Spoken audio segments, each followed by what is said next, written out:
రాజకీయాల్లో కొందరు నాయకులు వ్యూహాలు రచిస్తే మరికొందరు ఆ వ్యూహాల్లో కేవలం పావులుగా మారి తమ భవిష్యత్తును ఉగ్గిపాలు చేసుకుంటారు.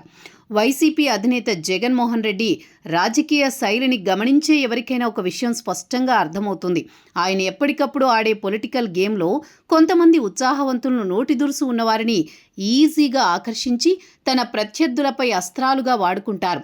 చిత్రమైన విషయం ఏంటంటే, ఈ పావుల వల్ల జగన్ రాజకీయంగా లబ్ధి పొందితే ఆయనను నమ్మి గాలానికి చిక్కిన వారు మాత్రం కాలక్రమేణా కుంగి కృషించి సమాజంలో అభాసు పాలవుతున్నారు.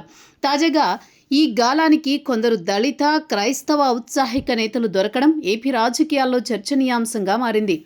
గత ఎన్నికల్లో ఘోర పరాజయం తర్వాత కోలుకునేందుకు ప్రయత్నిస్తున్న జగన్ రెడ్డి ఇప్పుడు సరికొత్తగా దళిత క్రైస్తవ సెంటిమెంట్ రాజకీయాన్ని తెరపైకి తెచ్చారు. ఇందులో భాగంగానే జోసెఫ్ రావణ్ అనే యూట్యూబర్ను డిప్యూటీ సీఎం పవన్ కళ్యాణ్ పైకి, జడ శ్రవణ్ కుమార్ను డిప్యూటీ స్పీకర్ రఘురామకృష్ణంరాజు పైకి ఉసిగొల్పుతున్నారని స్పష్టంగా అర్థమవుతోంది. నిజానికి ఇద్దరు వ్యక్తులకు కూటమి అగ్రనేతలతో ఎలాంటి వ్యక్తిగత శత్రుత్వం లేదా పగ లేదు. కేవలం తాడేపల్లి ప్యాలెస్ స్క్రిప్ట్ ప్రకారం వైసీపీ ఇచ్చే పొలిటికల్ బ్యాంకింగ్ చూసుకుని వీరు మైకుల ముందు రెచ్చిపోతున్నారు. సమాజంలో కుల మతాల మధ్య చిచ్చు పెట్టేలా వీరు చేస్తున్న వ్యాఖ్యల వెనుక ఉన్న అసలు సూత్రధారి జగన్ రెడ్డి అన్నది బహిరంగ రహస్యం.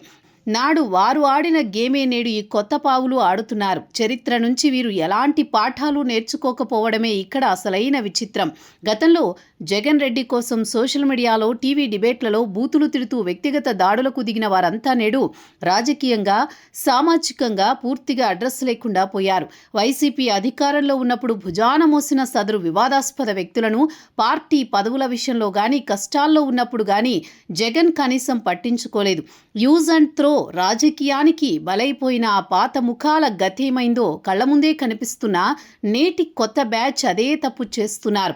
కూటమి ప్రభుత్వం ప్రస్తుతం సమన్వయంతో వ్యవహరిస్తున్నప్పటికీ చట్టం తన పని తాను చేసుకుంటూ పోయే క్రమంలో ఈ సోషల్ మీడియా సైనికులు లీగల్ ట్రాప్లో పడడం ఖాయం. అప్పుడు కేసుల పాలై జైలుకు వెళితే జగన్ రెడ్డి కనీసం బెయిల్ ఇప్పించడానికి కూడా రారని వీరు గుర్తిస్తే మంచిది.